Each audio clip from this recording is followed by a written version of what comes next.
Welcome to the Horror Realm Live. We're here today for another indie horror roundtable. Listen, I have an excellent group of indie filmmakers for us today.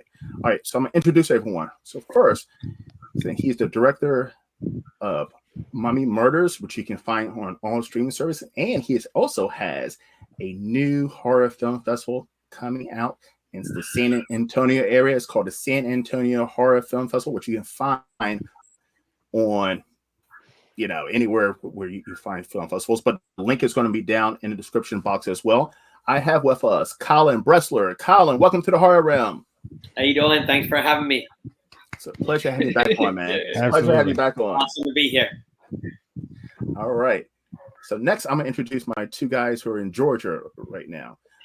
First, he's a filmmaker, and he has a great movie. If you like vampires and you like zombies, it's streaming on Tubi right now, and it's called The Takeover. I have with us Trent Harris. Trent, welcome to the Horror Realm. Hey. Pleasure having you back on, man. Thank you. It's been a while. All right, and I'm going to shoot up to the top. Listen, most of us know who he is. Listen, he's a guru when it comes to crowdfunding, everything indie horror. I mean, listen, his movie The Craving won Horror Realm Best Picture of the Year, and he's asked as a new film out that he's working on right now that's called A Hard Place. I have with us Jay Horton. Jay, welcome back to the Horror Realm. Hey, thanks for having me. Glad to be here. Always a pleasure. Finally, listen, I have a guy who's actually helped me with my lighting game, by the way. I was trying to find out how to do some cool lighting, and he taught me and coached me through the process. So we got to thank this guy for this. And he has an awesome movie that we actually streamed live on my show. It's called Peekaboo. I have with us Brian Ustaszewski. It's close enough, man. I ain't even mad. Guys, welcome on. Welcome on. All right. So listen, Jay, I was watching your show. By the way, definitely check out Jay's shows on his YouTube channel as well. And one of the topics you brought up, you were talking about Tubi. And is it a asset to indie filmmakers anymore? So the question I'm going to put out for the whole entire group, all of you have used Tubi or had projects on Tubi. Do you feel like going into 2025, do you feel like Tubi is still an asset to indie filmmakers? Okay, Colin, I'm going to start with you. You said Colin, right? Oh, sorry. Yes. Well, I'm humbled to be with Jay here because he's my guru when it comes to this subject. But I'm probably going to use some of what he's taught me over the years. But for me, yeah, I mean, I like, I'm older, so like I come from when there wasn't even digital technology starting out my film career. So just the fact that we can make films for the budgets we can now and put them into these platforms is amazing. For older guys like me to be able to see this stuff happening.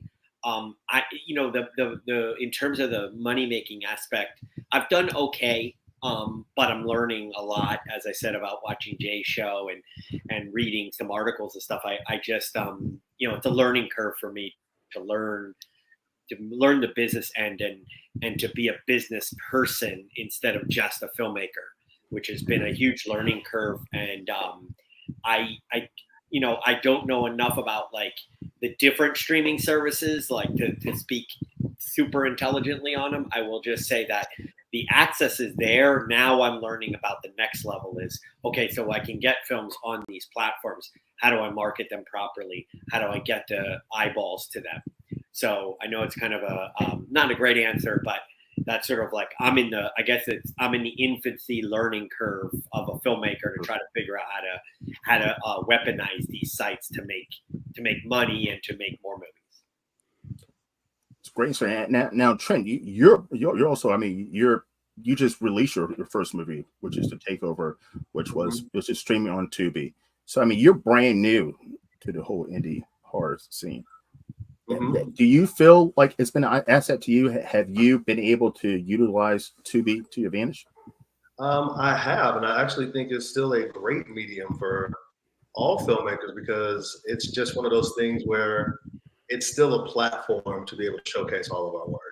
So I'm like Colin as well. I'm very new to the industry, the horror realm, and Jay can tell you, like, I ask him questions every time. Like, I'll be messaging him on Facebook, asking him different things, and he's teaching me different aspects of marketing that I had no idea even about. I'm learning from him. So, and then like you just can't. I think the biggest thing is like you cannot just put your movie on there and expect for people to just watch it.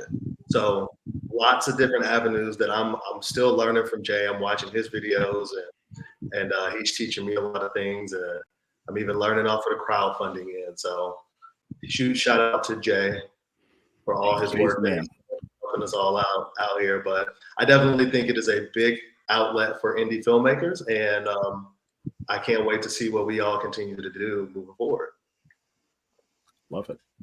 Brian, I'm gonna shoot to you. I'd have to say I've been digging deeper into doing the streaming services and stuff, and I work with a partner out there in Indiana, and he's kind of been talking to me and coaching me about the things that are more like what you can do, and like what their submissions are and what their requirements are. And I've been studying them because like if you got something on Amazon Prime, it has to have subtitles, it has to have this, it has to have that. And I think Tubi is probably, I heard recently they changed a lot of their because they have so much like indie film on there now, that they're changing it soon to have like different requirements for it. But I think it's still a great platform for people to use because it's easier to get onto than I would say Amazon Prime was that was very difficult. I spent many hours doing nonstop subtitles for days, like literally days of just chunks of film. And I'm like, dude, I can't do this no more. I'm gonna hire somebody next time to do this because it was a lot.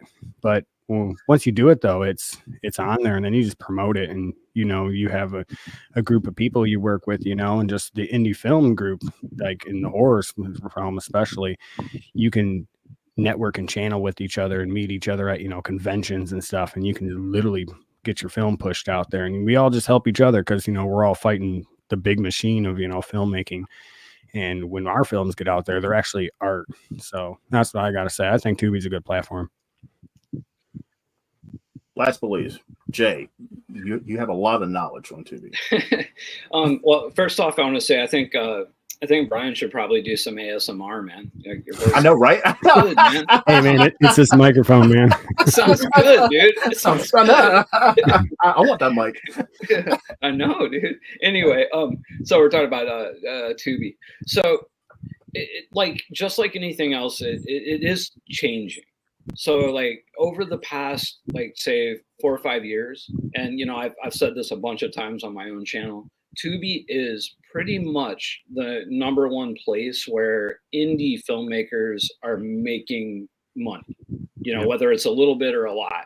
Like it's usually, like in general terms, like it's the biggest earner for most indie filmmakers. As far as streaming goes. That said, like things do change, like very so Tubi's AVOD, right? Ad video on demand. So you get paid based on ads shown. The advertisers pay for however many impressions they get on their ads. So what's happened like over the last 6 months, we have some really big new players doing ads on their stuff. So you have like Amazon Prime just started putting ads on their things. Netflix has an ad tier now. And so all these advertisers, these big advertisers, they have a certain amount of money that they get to spread around. So a lot of that money that they're spreading around is going to these new platforms. So, like I have about 80 films in my library, and between June and August, like I saw some pretty drastic drops in my Tubi revenue. Like, I want to say maybe 30-40%. And a lot of it's that, and then on top of that, you have the regular oversaturation. Movies are getting cheaper and cheaper to make. More and more people are making them.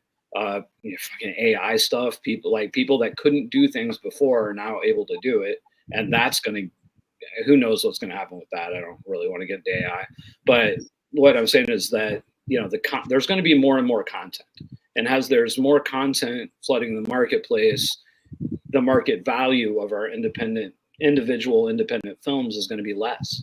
You know, like even looking at my stuff, I've been making movies in the market now for 20 years. 2003 is when I started, so it took 21 years. And you know, I went through the big DVD boom. You know, I went when streaming first started happening. Like it's always changing, and I just totally completely lost my train of thought. What was that saying? But like all that said, so it's going to change. And you know, 5-6 years ago, you know, Tubi was hardly nothing, you know, and then it came up, and you know, and before that, like Amazon was like huge for indie filmmakers. Like between say 2015 and 17, you know, we were making, and it sounds like a little bit of money, but we were making like, I don't know, between 12 and 16 cents per hour viewed, I think it was back then, which, you know, like I said, it sounds like nothing, but compare it to today where 95% of independent filmmakers are making 1 penny per hour viewed on Amazon, you know, and at 1 penny, I have documentaries on Amazon that are earning a few $1,000s a month at a penny. Now multiply that by 12, 5 or 6 years ago, I'd be a rich man if I'd started this business then. Yeah. But it changes. So, and you know, like people look at, you know, what I'm doing sometimes and they'll think, oh, like it's really great, but man, I have to hustle my butt off, and I have to put out, you know, 10, 11 feature length documentaries a year to continue to make a decent living. And every year it's like that baseline gets a little lower. You know, it's tough. You know, it doesn't mean you can't break through the noise, but it's tough. And but Tubi and platforms like it have allowed filmmakers like me, because I'll make studio stuff. You know, I make movies typically for, you know, I make docs for next to nothing, and then I make, you know, feature horror stuff for about 100,000, a little more. But like it's really hard to be, you know, to even get those out back in the day, especially the docs. Nobody would take them. But now, like, I have all of these avenues where I can earn revenue from them, and then collectively it can start adding up to something. And hopefully, you know, somebody will come along that's like Tubi, that's like kind of small now, that'll be bigger. You know, maybe it'll be Plex, who knows? Maybe it'll be Fossum. Some people have been talking about. You never know. But for right now anyway, even with the rates declining, I still think Tubi is pretty big. And the great Jamie Hill from Skinamarink, she agrees with you, Mr. Horton. Thank you. Great atmospheric film. Love that movie. Yes. Yeah. I don't tell Matt Skinner I said that. Okay. All right, so to follow up on that question, do you think there will ever be a point where the bigger ones like Netflix and Amazon, do you think they are going to see what Tubi is doing and start going back to getting indie filmmakers again, or pushing for that? Ooh, I read something about that. I don't think Netflix is going to dive back into that. I can't see it. I can't see. Netflix started like that years ago. Jay, if you can help me with that year, I don't even know. I probably yeah. Oh yeah, they did. I have movies that were on Netflix back in the day. I mean, I have nothing on Netflix now, but you know, 2000, I don't know, like 15, 16, something like that. I had a movie called Edges of Darkness that was on Netflix and Hulu, by the way. But not now. It is extremely hard. Even though, like, because they're more into putting in money for original content, so they're not paying us any mind for the indie filmmakers. Even though if they did bring it back, I do think it would be quite a boost. But just kind of piggybacking off of what Jay said, look at all the new advertisement that like Amazon is putting in, and like Tubi are putting in. So those are some pretty good ones that if you know how to market and know how to do different things, those are some pretty good streaming platforms that will really help you out. Yeah, I think that the typical arc of a streaming platform, or whatever you want to call them, they start out, they're just trying to get going, and they need content, so they build their library off the backs of some independent content. They try to get bigger stuff, but a lot of bigger stuff doesn't want to go there, so they take what they can get. Yep. And whether it be Netflix or Tubi or Amazon. And then after a certain point, it gets to a certain size where the big dogs want it. And then they don't need the small stuff as much anymore. And eventually it dwindles down. They pay you less and less until, it's like you're pretty much, shut out in the cold. I mean, like I said, Amazon's now at $0.01 an hour. Like, you can still get there and you can still make some cash, but it's not what it was. And I think Tubi will see a similar arc. Like, it may take a little bit longer because it's AVOD, and the thing that's happened on Tubi and still happening.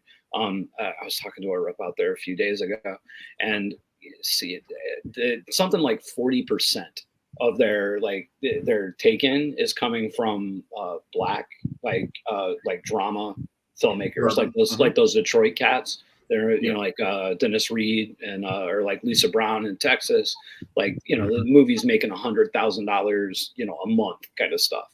But so because that's such a huge chunk of the revenue, I don't see it going away soon. But who knows where it'll be in 5 years? I think for me, one of the biggest things as a consumer of Tubi, I love watching stuff on Tubi, is that. And I felt this about Amazon Prime back, a few years back, is that I feel like one of the problems that filmmakers like us are facing is curation, or lack thereof curation, right? Is that I remember when I first put my first films on Amazon Prime, and I would go through, looking through the section where my films would be, and some of my films belonged in this category I'm about to say, but some of the work wasn't up to par, so to speak, especially in the narrative realm, in terms of cinematography, editing, sound, and it always bummed me out from the standpoint of I always felt I was like, well, is this quality diminishing the decent low budget indies that are being made, where that stuff's being thought of? And I always wondered and I would ask my parents or my wife or not industry people, what do you feel like? And they would kind of genuinely respond by saying, oh yeah, well, I've heard people recently tell me, oh yeah, Tubi's for like really cheesy movies made in their like people's house or something. And I'm like, no, there's really great stuff on there. But I'm one guy and I can't explain that to everybody, but it always concerns me that lack of curation of any sort might, it leads people to sort of kind of assume any film they see on there is like in the same ballpark, you know what I mean? With like budgetary wise, like, oh, this movie's going to be another one where they use no lighting and they ran around a house and shot different shots, you know what I mean? And like, yeah. that totally. And it always worried me, because I was like, is it bringing down the perception of the audience to all the other product on there? So it was something I always thought of. I was like, I wondered if these sites ever thought about a curation ability to at least say, these are films we've highlighted that have come through, and they're yes, we have all these other films, because I think it's important to have access to all the films. But I think like some of the curation would help, because then it would say, I don't know, maybe films that have won festival tours or something. I'm not sure exactly what it would look like, but it does always concern me that it's sort of like general audiences are being turned off to indie films that they haven't heard of through that, because they assume it's like, oh, this is going to be like really bad or schlocky. Yeah, I agree with you on that one. Yeah, it's a double-edged sword. Like, like on one hand, like we don't want gatekeepers, but on the other hand, you do want some curation. But at the same time, and I do think it hurt in the past more as algorithms were in their infancy. But now, like the way most algorithms work, they show individual people based on their viewing habits. So like if you're somebody that doesn't watch low budget crap, you're not going to see the low budget crap. You know, if you're somebody that does, then that's what they're going to show you. You know, and I think that is pretty universal across the board. And as you know, technology gets better, I think that's going to increase. So like it's something that I honestly, to tell you the truth, I just don't worry about it anymore. I used to worry about it more, but it's one of those things where our technology has increased. Movies are easier to make. People are going to make movies. People are going to make a crap load of movies, and crap load of movies are going to get made. And there's all these avenues to get them out. Like that genie's out of the bottle. So, you know, for me, you know, the worrying about, you know, bad content or bad content hurting us is kind of wasted energy, because there's absolutely nothing we can do about that. All we can do is make our stuff as good as we can, you know, and try to stand above that stuff and hope that, you know, like that, the algorithms and stuff, that people will find us, or we can point people towards us. And that's the good thing about, even if people have their own crafts and they shoot however they want to. But if somebody over here at point A is making a couple of movies and the lighting and the sound and everything is not right, but they have a huge following and everybody's like watching that movie, like let's just perhaps it like you put your movie out and then somebody's like, hey, let's go watch Colin's movie. And then easily, just like that, like you hit the flip of the switch and they're like, oh snap, like I went from that to now watching something that's well shot, well lit, well audio. So you just gotta think about it like that. So because I've always been trying to figure out how I could leverage some of the other filmmakers and like supporting their stuff and then seeing how like they can support mine and stuff. So you just gotta go from there and just, you know, shoot your own stuff and go. Yeah, you know, one of the biggest lessons that like I've learned over the last couple of years, and this is I always hesitate to say this because I don't want people to think I don't care about quality, because I do. I want to make my stuff as good as I can, and I want the quality to be there, and I want to.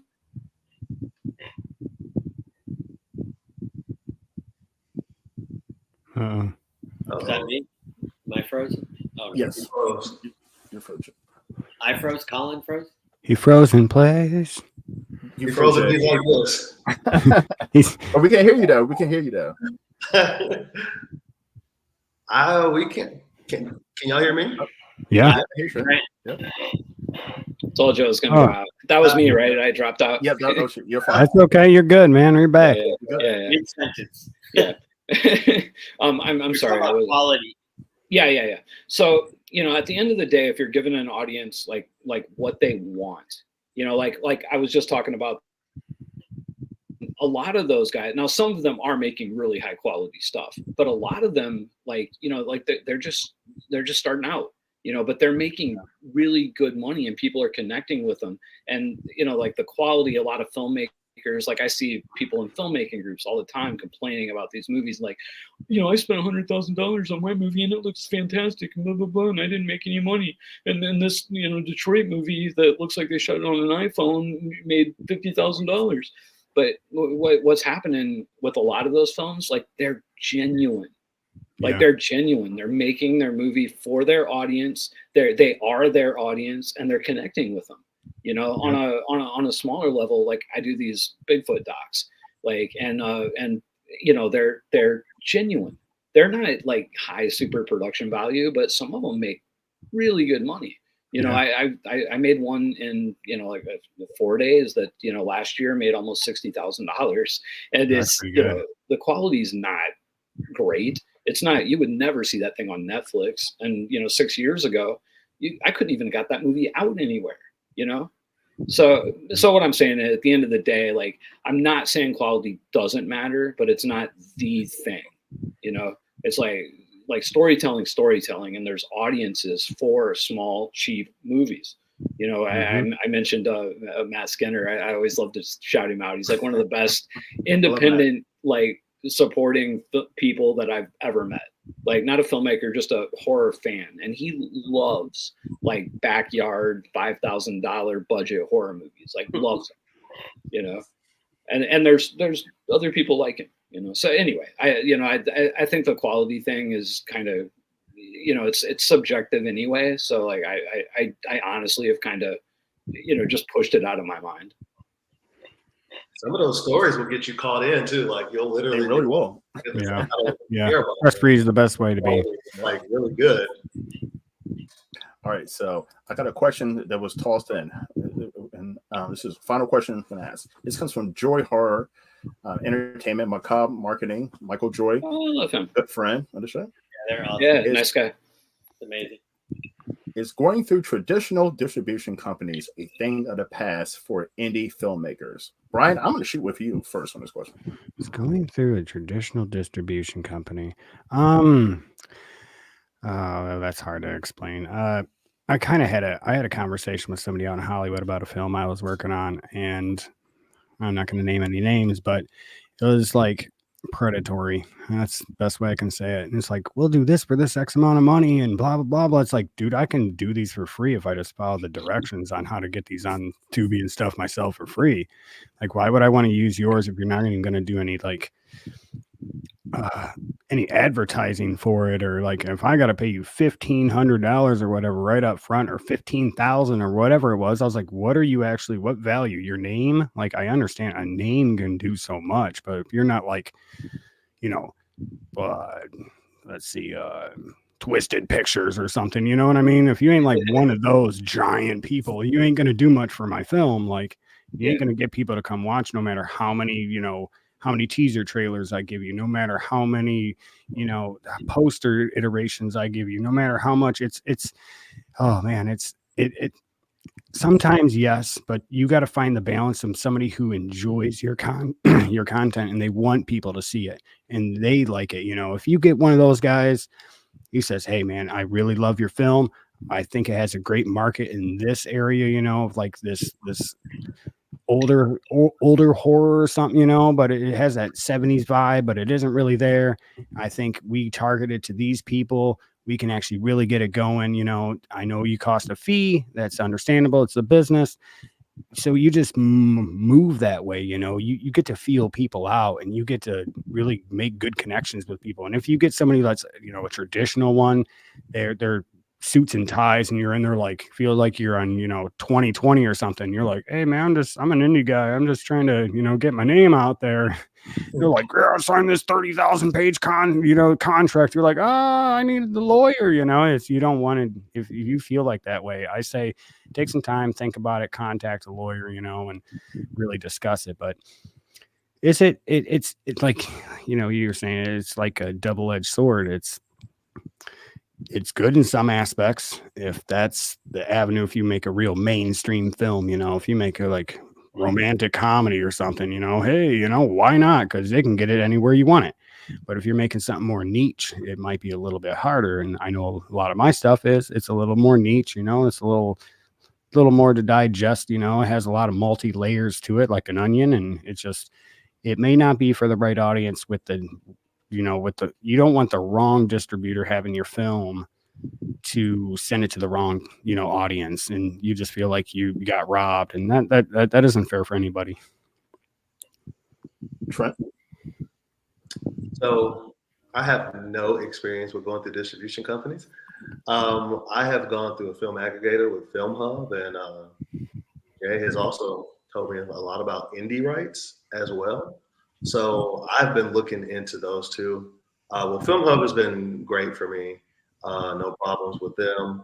And then I've heard a lot of good things about indie rights and how they, do the same thing and care for your project and really try to get you out there. And so I'm looking into Miss Linda and them over at indie rights for my next film.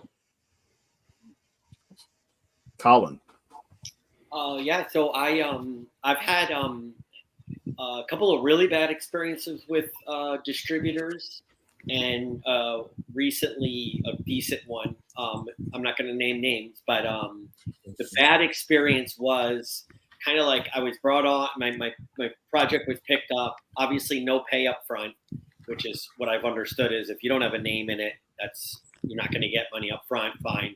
And they took on the film, and I just kind of like, that was it. I mean, they took it on, and all of a sudden there was no interaction, no conversations, and then all of a sudden I'm Googling my film's name and I see it's on Amazon. I didn't even know it was like there was no communication, you know, and I've never seen a dime from them or anything about it. Like I was, they were going to work on international rights, and so that was one company. With this film behind me, I worked with Gravitas Ventures, and I said I wasn't going to name names, but I'm naming names here because I had a very positive experience with them. The film has done okay. I felt like I had a couple, what's the word? Like reviewers with status reach out to me because of Gravitas's name, that they knew Gravitas's name, and all of a sudden reached out to me and said, hey, I want to review your film and interview you. And I didn't know them from Adam. And they were like, so that has helped a little bit. I've had people review the film and mention that they love Gravitas's film, so they check mine out. So I found that, and then through watching Jay's videos, my last film, I decided to go with Film Hub. So I've kind of done a few of the different angles, and I'm early in the Film Hub process. I do like that Film Hub for my films has a performance area where I can look at and see how it's doing on the different sites. And the reason I think that's really cool is because then I can kind of think about which I want to kind of motivate people to go look at, if Tubi's doing better than Amazon Prime or whatever. So anyway, yeah, I mean, I think there's something to be said for the different areas, but I've had a mixed review on all of them. Okay. And Jay?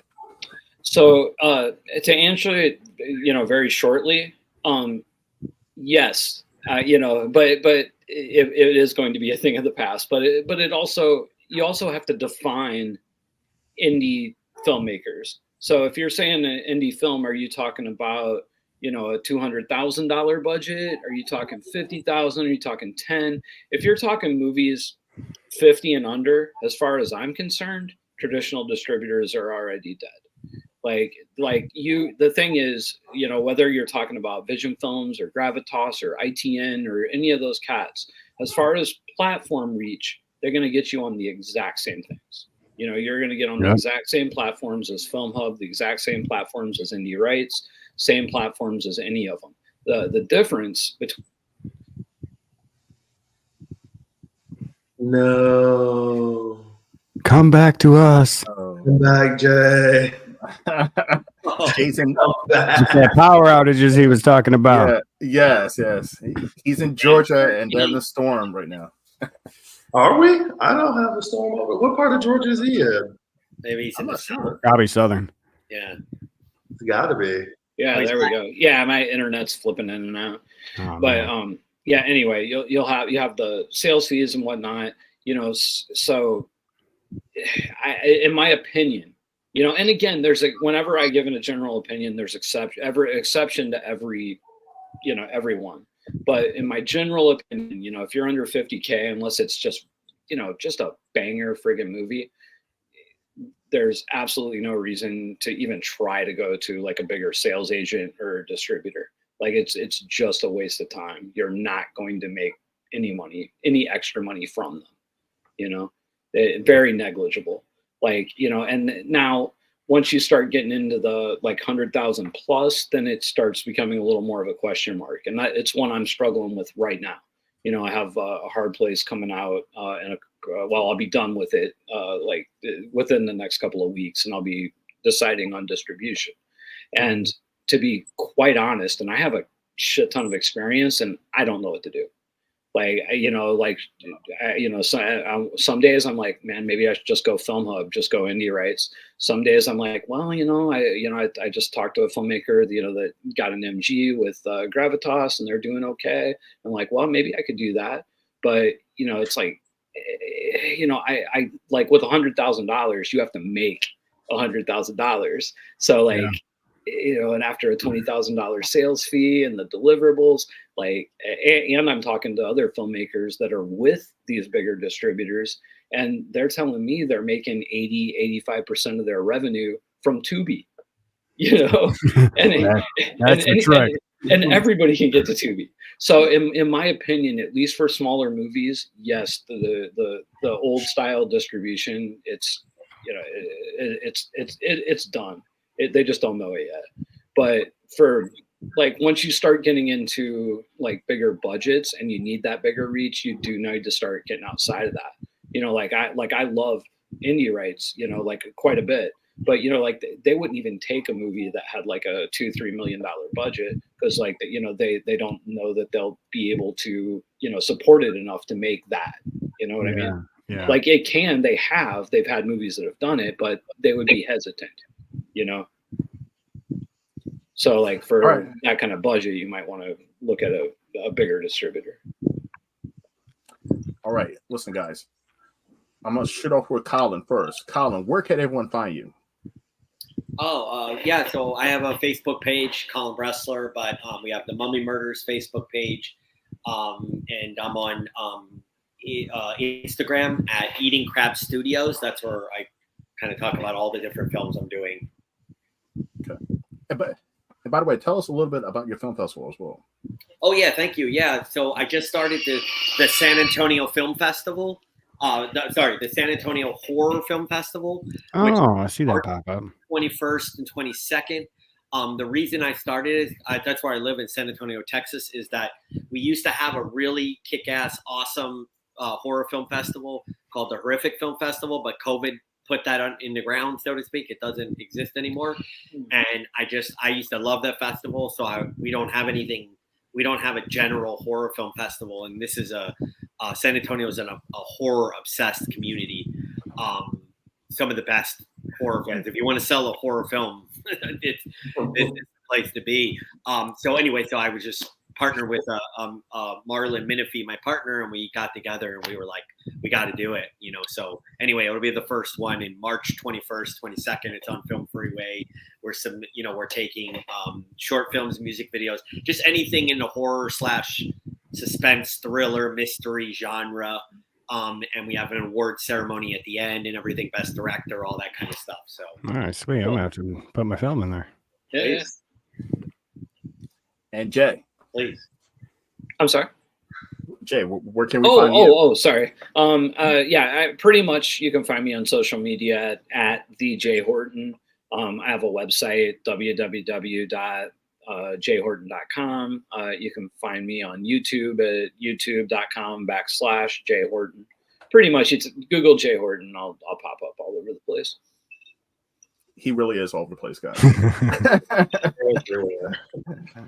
And I think there's a grocery store or something called J Horton's, but that's not me. Anyway. That's not you? Okay. Maybe it is. Who knows? I know. He's not going to tell us if it is. You can find me everywhere. I'm on TikTok. I'm on Facebook. I'm on YouTube. You can find all me and everything at Hunter Wonderland Productions right down there at the bottom. That's me. Everything I have there, even Instagram, you can find me there. And Trent. Hey, you guys can find me on Facebook at Trent Harris. You can find me on Instagram at T_WATW. Oh, my bad. I can't even remember my own handle. My bad. T_WADE91. And then you can follow my movie page on Instagram at _takeover_22. We'll be back in action soon. And Trent, are we getting a sequel to the Takeover? Yes. We are in the second draft of the movie now. Had about 140 pages. So we're going through and strengthening the story and making sure we don't have too much in there. That's too crazy. I'm excited, and hopefully we'll get to work next year on Blood Awakening. So it'll be pretty cool. Nice. I'm looking forward to it. Listen, everyone, please follow these guys. There's going to be some great filmmakers on here, some excellent movies. And also follow them on social media as well. All right, everyone. Well, thank you for coming to the Horror Rim Roundtable Live. I'm Travis Bruce. That's Colin, Jay, Trent, and Brian. We'll see you next time. Take care. See y'all later. Later.